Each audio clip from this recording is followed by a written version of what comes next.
ce que vous allez décrire en tant que membre du gouvernement, mais quels sont fondamentalement les faits qui vous ont poussé à écrire ce genre de livre? Les faits qui m'ont poussé à l'écrire, c'est juste les faits que j'ai vécu dans le gouvernement. Que j'ai vu la réalisation d'un programme politique, je me suis dit à un moment donné, bon, souvent les journalistes font le bilan de ce que nous faisons, il est peut-être aussi important que nous qui sommes à l'intérieur, que nous fassions le bilan de ce que nous avons fait. Je pense que, comme vous dites en journalisme, notre version des faits, moi je la livre, cette version des faits. Vous aimez bien dire ça, nous voudrions avoir votre version des faits. C'est notre version des faits. Voilà. Et aujourd'hui, de la vision à l'ambition, à quelle étape on est justement? Aujourd'hui, on est en train de... La vision est très claire. L'ambition, elle est exprimée à travers la réalisation de projets concrets et à travers ce que je peux citer comme un exemple pratique, ce qu'on a comme résultat aujourd'hui dans l'agriculture. Il serait tentant pour certains de dire que oui, mais il y a eu beaucoup d'eau cette année. C'est vrai. Mais les facteurs de productivité dans l'agriculture, ce n'est pas simplement l'eau. L'eau est un facteur indispensable, mais il faut autres facteurs également. Il faut qu'il y ait des semences certifiées de bonne qualité. Il faut qu'il y ait de la mécanisation. Il faut qu'il y ait par ailleurs des taux d'achat des récoltes et une organisation de la filière commerciale de façon optimale. Voilà tout l'intérêt qu'on peut porter aujourd'hui à la politique de l'État. Et c'est tout cela, comme l'a dit mon collègue Paul Blessec, que nous avons essayé de ramasser et de présenter dans un bouquin à peu près de 400 pages.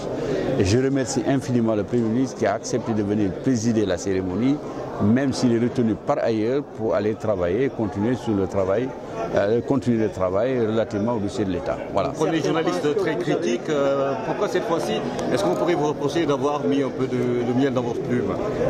Écoutez, c'est une question qui revient souvent. Les gens me dénient, je ne sais pas pourquoi, le droit d'être autre chose que des journalistes.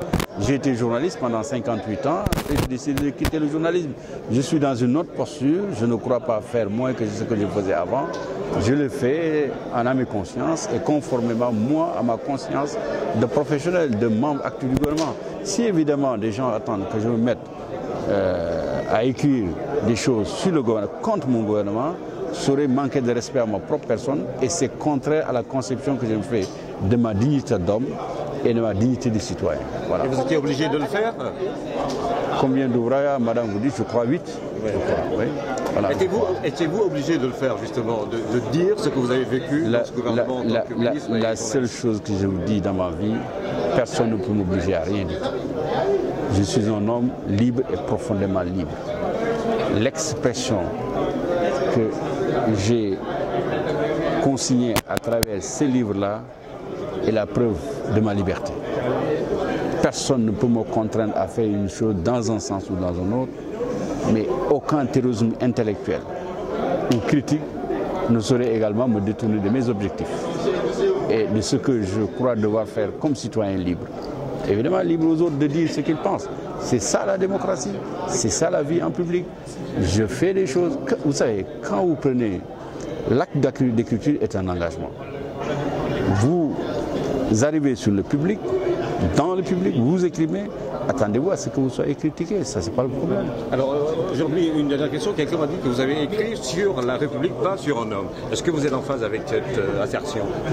Oui, parce que sur 400 pages, j'ai parlé du président de la République dans les 10 premières pages, et non pas de l'homme tel tel, sinon de souligner des traits de l'homme qui peuvent être utiles à la jeunesse et même à des hommes politiques qui sont engagés dans le combat politique. Je donne un exemple. Un jour, j'étais dans son bureau, on travaillait ensemble, il étudiait des dossiers avec moi. À un moment donné, je l'ai vu jeter le regard sur le cadran de sa montre. À un moment donné, il me dit, monsieur le ministre, il faut qu'on fasse vite, je dois prendre un avion tout de suite, vol commercial. Je ne voudrais pas me faire attendre. Vous savez, il y a peut-être beaucoup de Sénégalais comme lui qui peuvent réfléchir comme ça, mais pour nous les hommes, les politiques et ceux qui travaillent avec lui devraient apprendre de ce comportement-là. Moi je suis sûr que Emirates n'aurait jamais quitté le territoire sénégalais sans l'arrivée du président Macky Sall. Il y a des gens qui ont ce comportement, mais qu'il soit diffusé davantage, ça montre un trait de caractère de l'homme, mais c'est moins important. Ce qui est le plus important, c'est que les jeunes, comme vous et les autres, peuvent apprendre de ça. C'est un patron ou un chef? Est-ce qu'on peut attendre un second ouvrage sur la Vous savez, du président, comme l'a fait le Premier ministre? c'est un leader. C'est un leader. Chef, patron, moi, c'est le leadership qui m'intéresse. C'est un leadership de qualité. Voilà. Merci. Mi-mandat, donc fin de mandat, il faut écrire un livre. Voilà, c'est normal qu'ils le disent. Mais par contre, écrire un livre, ça dépend de moi. Le Premier ministre lui-même, ça dépend également des faits qui se présentent à vous. Le Premier ministre, évidemment, il dit des choses comme ça, mais en tout cas, c'est logique. Oui, il a émis un souhait, est-ce que vous pouvez réfléchir à ça? Évidemment, je prie Dieu qu'il me donne la force, qu'il me donne mes esprits et que je sois sain et